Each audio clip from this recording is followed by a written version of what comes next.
Class 10th student, हमने आपको हिंदी में गद्य खंड का पाठ 1 बड़े भाई साहब पढ़ाया।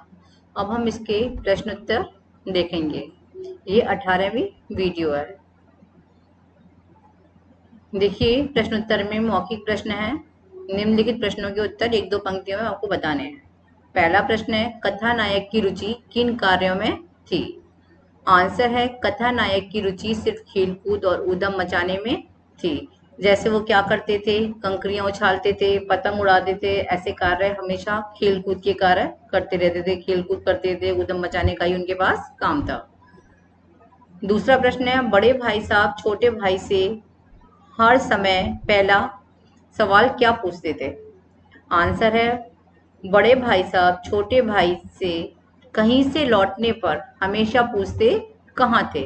उनका प्रश्न क्या होता था, कहाँ थे। प्रश्न नंबर 3, दूसरी बार पास होने पर छोटे भाई के व्यवहार में क्या परिवर्तन आया? आंसर है, दूसरी बार पास होने पर छोटे भाई के मन में बड़े भाई के प्रति इज्जत बढ़ गई।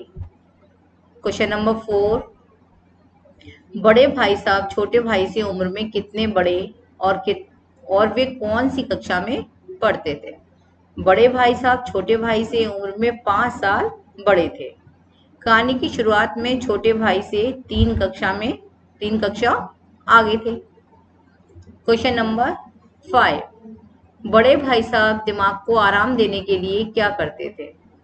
आंसर है बच्चों, बड़े भाई साहब दिमाग को आराम देने के लिए किताब पर कुछ तस्वीरें खींचा करते थे। जैसे वो कुत्ते की तस्वीर, बिल्ली की तस्वीर और यही सब खींचते थे, कुछ पक्षियों के चित्र बनाते थे और कभी शब्दों के अजीबो गरीब मेल बनाया करते थे जिसका कोई अर्थ नहीं निकलता था।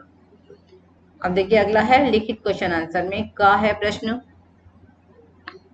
छोटे भाई ने अपनी पढ़ाई का टाइम टेबल बनाते समय क्या क्या सोचा और फिर उसका पालन क्यों नहीं किया? ये आंसर बच्चों आपको 25 से 30 शब्दों में लिखना है। आंसर है, छोटे भाई ने पढ़ाई का टाइम टेबल बनाते समय प्रत्येक विषय के लिए उचित समय देने की योजना बनाई। उन्होंने कहा कि प्रत्येक विषय को बराबर समय दिया जाएगा तभी पढ़ाई हो पाएगी। बनाई तथा सोचा कि वह पढ़ाई के प्रति गंभीर हो जाएगा। किंतु खेलकूद की ललक, यानी कि छोटे भाई लेखक का क्या था, खेलकूद में ज्यादा मन था, ज्यादा इच्छा रहती थी हमेशा खेलने की। ललक ने उसे टाइम टेबल का पालन नहीं करने दिया। क्वेश्चन नंबर 2, एक दिन जब गुल्ली डंडा खेलने के बाद छोटा भाई बड़े भाई साहब के सामने पहुंचा तो उनकी क्या प्रतिक्रिया हुई? आंसर है, बड़े भाई साहब ने छोटे भाई को घमंड ना करने की सलाह दी और समझाया कि कैसे कड़ी मेहनत ही लगातार सफलता दिलाती है। बड़े भाई साहब यह नहीं चाहते थे कि सफलता के नशे में छोटा भाई अपना समय बर्बाद ना कर दे।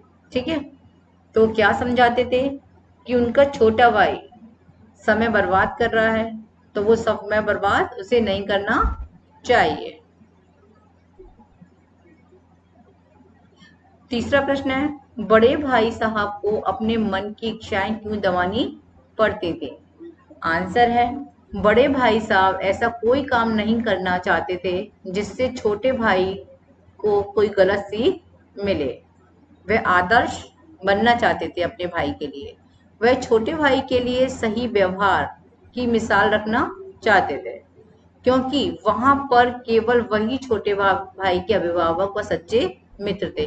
क्योंकि दोनों लोग हॉस्टल में रहते थे तो बड़े भाई का कर्तव्य बनता है छोटे भाई की देखभाल करना, इसलिए उनका पूरा अधिकार था कि वो छोटे भाई को सही राह पर ले चले। प्रश्न नंबर 4, बड़े भाई साहब छोटे भाई को क्या सलाह देते थे और क्यों? आंसर है बच्चों, बड़े भाई साहब छोटे भाई को समय का सदुपयोग करने की सलाह देते थे क्योंकि वे नहीं चाहते थे कि छोटा भाई अपने मुख्य उद्देश्य से भटक जाए।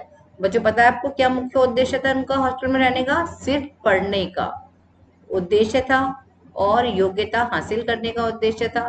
तो इसलिए वो यही सलाह देते थे कि उनका भाई अच्छे से पढ़ लिख जाए, गलत कामों में ना पड़े, खेल कूद में ज़्यादा समय व्यतीत ना करे।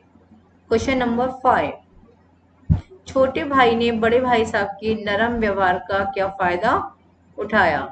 आंसर है, छोटे भाई ने बड़े भाई से निगाह बचाकर खेल कूद में ज्यादा समय देना शुरू कर दिया।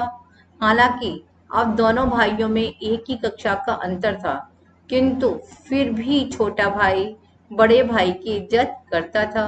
इसीलिए वह जो भी शरारत करता था अपने बड़े भाई से निगाह बचाकर ही करता था। बच्चों, आगे के प्रश्न उत्तर आप लोग करेंगे। अपने पाठ को ध्यान से पढ़कर अपने शब्दों में आपको प्रश्नों के उत्तर लिखने हैं, और जो मैंने प्रश्न कराए हैं और बाकी प्रश्न आप फेयर नोटबुक में करेंगे। धन्यवाद।